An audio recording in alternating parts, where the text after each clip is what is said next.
The bus rattled to a stop on Main Street, and Tiffany stepped off, clutching her resume folder so tightly the corners bent beneath her fingers.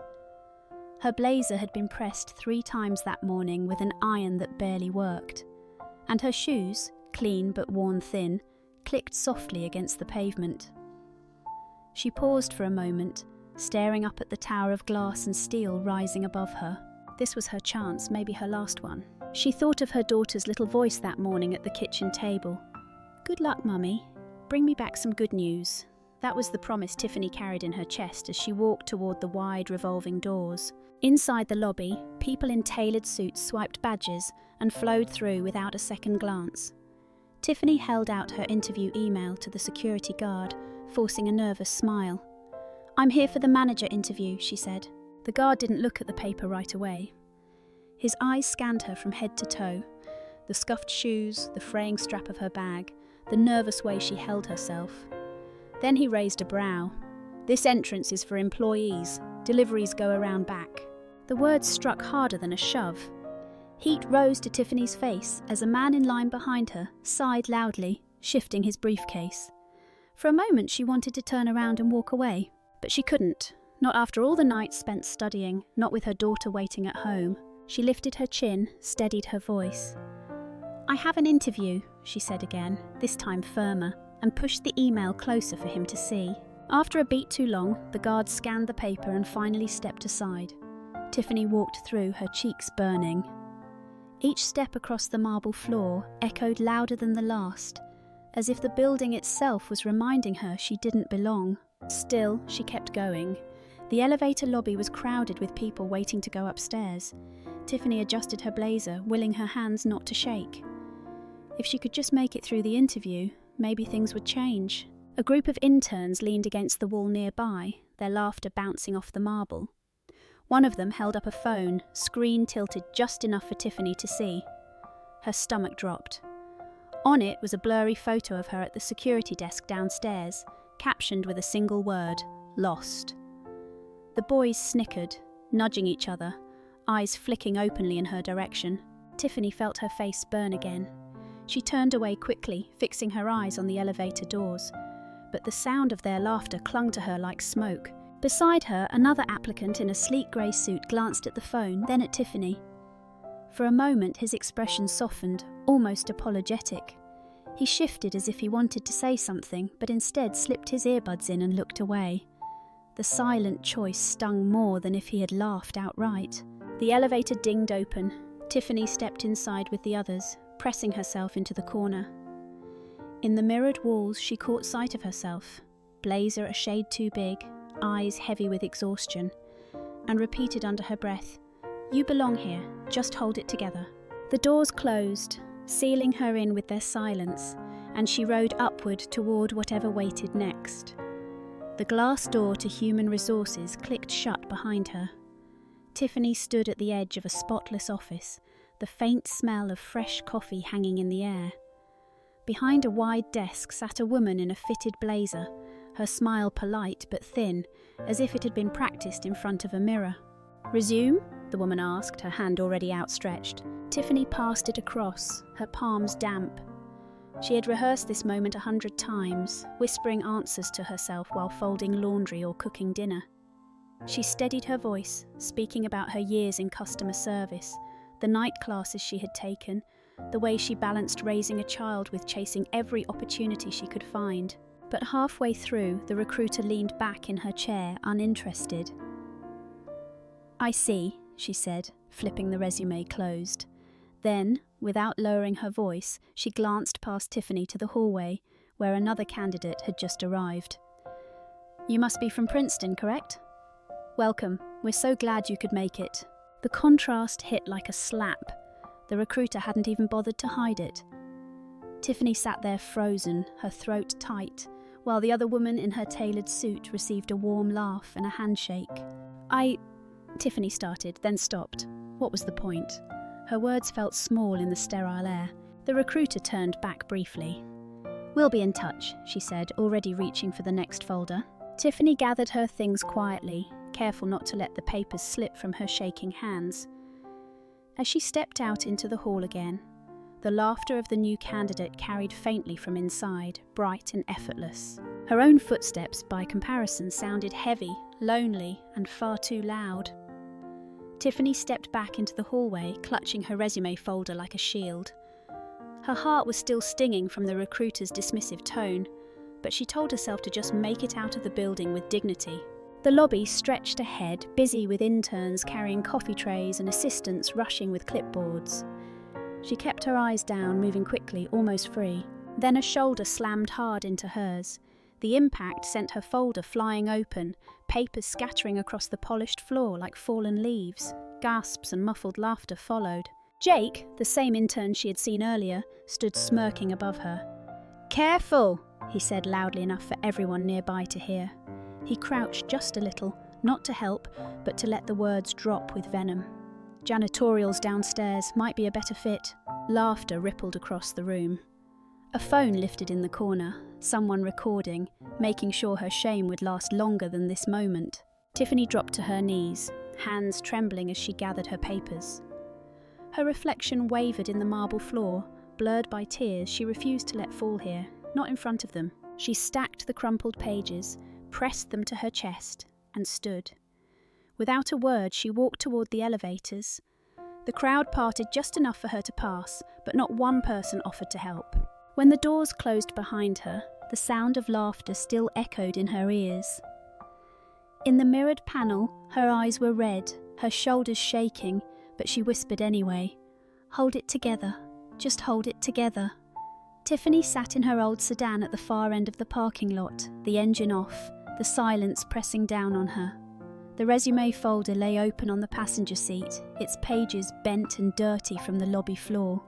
She stared at them, her hands limp in her lap, as though all the fight had drained out of her.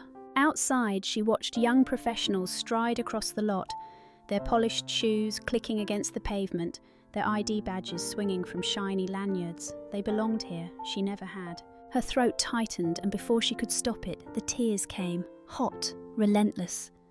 She pressed her forehead to the steering wheel and let out a sound that was part sob, part exhausted sigh. "I can't keep doing this," she whispered, her voice breaking in the empty car. The phone buzzed against the console. She wiped her face quickly before answering. "Hey," Marcus's voice came steady, deep, grounding her. "How'd it go?" Tiffany tried to speak, but the words caught in her chest. Finally, they spilled out, cracked and uneven. "It happened again, Marcus. They laughed. I just can't." Silence filled the line for a moment. She could hear faint shuffling in the background, like papers being stacked, the click of a pen, the low hum of an office. Then Marcus spoke, calm but firm. "Don't throw it away, Tiff. Tomorrow will be different. I promise." She frowned through the tears, confused. Different how? He didn't answer right away. She could picture him sitting at his desk, the same suit he always wore when something serious was ahead. Finally, he said only, "You'll see." The call ended, leaving Tiffany clutching the phone like a lifeline. She looked at the resume folder again. For a long time, she just stared. Then, with shaking hands, she closed it carefully and set it back on the seat. "Tomorrow," she whispered to herself, holding on to the word like it was the only thing left. That evening, the apartment smelled faintly of buttered noodles. Tiffany moved slowly around the kitchen, her blazer still draped over her shoulders though she'd been home for hours. She had set a pot to boil but stood staring at the steam as though she was somewhere else entirely. On the counter sat her resume folder, edges bent, a corner stained from the lobby floor. For a long while she just looked at it, her chest rising and falling with heavy breaths. Then with a sudden burst of frustration, she picked it up and slid it toward the trash can. "Mummy?" Her daughter's voice stopped her hand mid-air. The little girl sat at the small table, crayons scattered around her notebook, eyes wide and curious. "Aren't you going to use that tomorrow?" she asked, pointing at the folder. Tiffany froze. She forced a smile and shook her head. "I don't know if it's worth it anymore, baby." The girl frowned, swinging her legs as she thought. "But you always tell me not to quit. You said when I fall I have to get back up."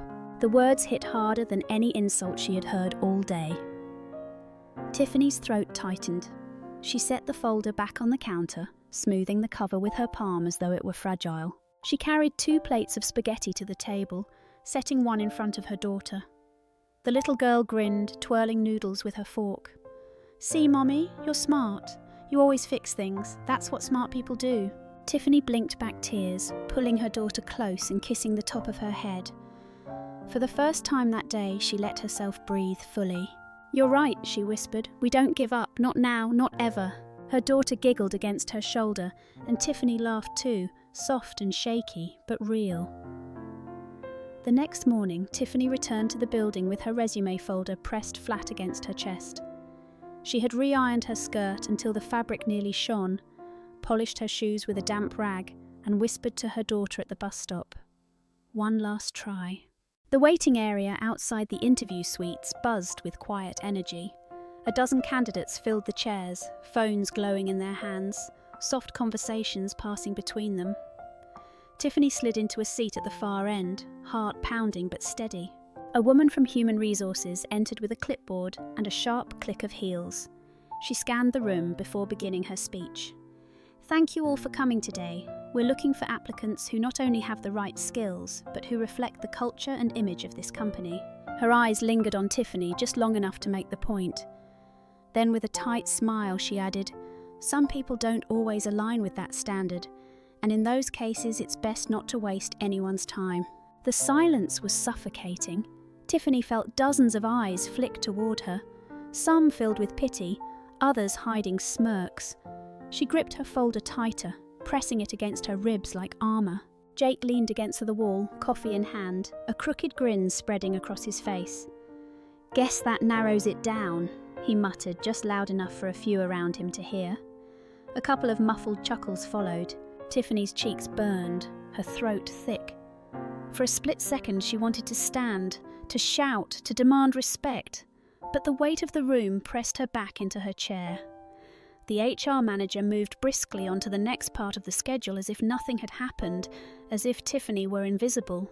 Her chest rose and fell too quickly, air suddenly thin. She couldn't sit there any longer. She stood, legs trembling, and turned toward the exit. The door swung open before she could reach it.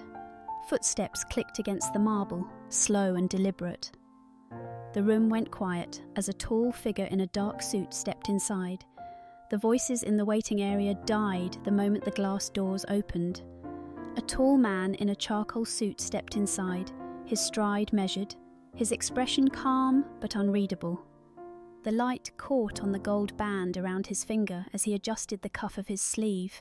Tiffany's breath caught in her chest. She knew that walk, Marcus. But he wasn't here as her husband, not today. He was here as one of the company's co-founders, returning for a strategy meeting after months spent building partnerships elsewhere. The room, once buzzing with chatter, now shifted uneasily under his presence. Jake straightened against the wall, his smirk fading as recognition spread across his face. The HR manager lowered her clipboard, her confident tone suddenly gone. Marcus's gaze swept across the room, pausing only briefly on Tiffany. The softness in his eyes flickered for a heartbeat, but it was gone as quickly as it came. He turned to the HR manager, his voice low yet carrying effortlessly.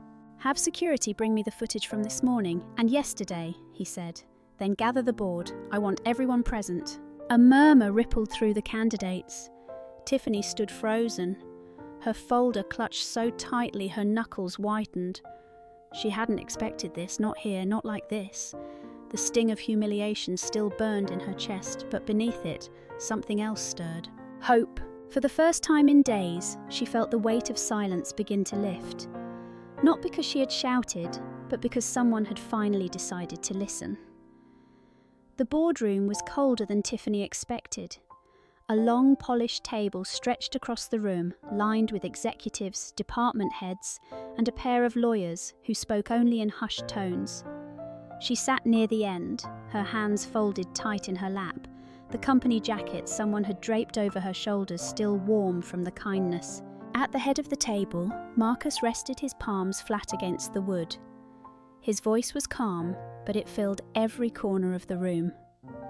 "Before we discuss quarterly numbers, there's something else we need to see." He nodded to the assistant by the screen. A click. The footage rolled. First, the lobby. Tiffany at the desk, holding out her email while the guard frowned. Then the hallway, where interns laughed over a phone.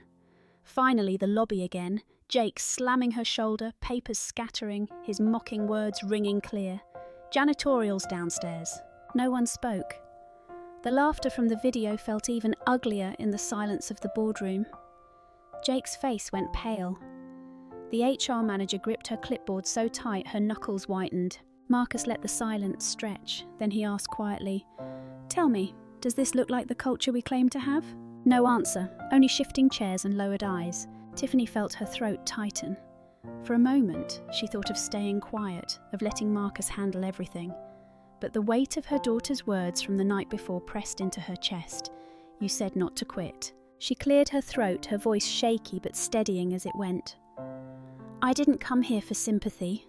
I came here because I believed I could work just as hard as anyone else in this building. And I was treated like I didn't belong before I even sat down." The room stayed still. Marcus glanced at her, not to take over but to let her words stand. Finally he turned back to the table, his voice sharpened. "The intern involved is dismissed effective immediately, and the head of HR suspended pending review. From this moment, a full audit on hiring and workplace culture begins. No more excuses." Tiffany exhaled slowly, her shoulders trembling with the release of a weight she had carried for far too long. For the first time in days, she wasn't invisible. Weeks later, the same glass tower gleamed in the morning light. Tiffany approached it once more, her steps no longer timid but steady. She wore a navy dress she had saved for special days, her resume folder tucked neatly under her arm, not out of need but out of habit. The revolving door that had once stopped her stood ahead. A guard was posted there, the same one who had dismissed her weeks before. This time, he moved quickly to hold the glass open. "Good morning, Ms. Johnson," he said, his tone respectful. Tiffany gave a small nod and walked inside. The marble floor that once echoed with her shame now felt like solid ground beneath her feet. At the reception desk, employees offered polite smiles instead of whispers. A few even greeted her by name. On the 10th floor, she pushed open the door to her new office. It wasn't large, but sunlight spilled across the desk where a brass nameplate gleamed. Tiffany Johnson, Workplace Culture Coordinator. She ran her fingers across the nameplate, the metal cool against her skin. It was proof, not just of a job, but of dignity restored. The door burst open and her daughter rushed in, skipping across the floor before wrapping her arms around Tiffany's waist. Marcus followed behind, smiling quietly. "Mummy," the little girl asked, tilting her head up, "did they laugh at you today?" Tiffany knelt, pulling her close. Her answer came steady, with a warmth she hadn't felt in months. "No, baby, not today. Today they listened." As she stood, holding her daughter's hand, Tiffany glanced once more at the door that had closed against her before. Now it stood open behind her, and this time it would never shut her out again. Sometimes the world will try to measure your worth by your clothes, your background, or the way you look when you walk through a door. Tiffany's story reminds us that dignity is not something others hand to you. It's something you hold on to, even when the world tries to strip it away. And sometimes, the very doors that once shut in your face become the ones that open to your strength. So let me ask you, have you ever been underestimated, judged or dismissed, only to prove that you belonged all along? Share your thoughts below. Your story might give someone else the courage to keep going. Thank you for spending this time with us. We'll see you again soon, right here on Rain Inside.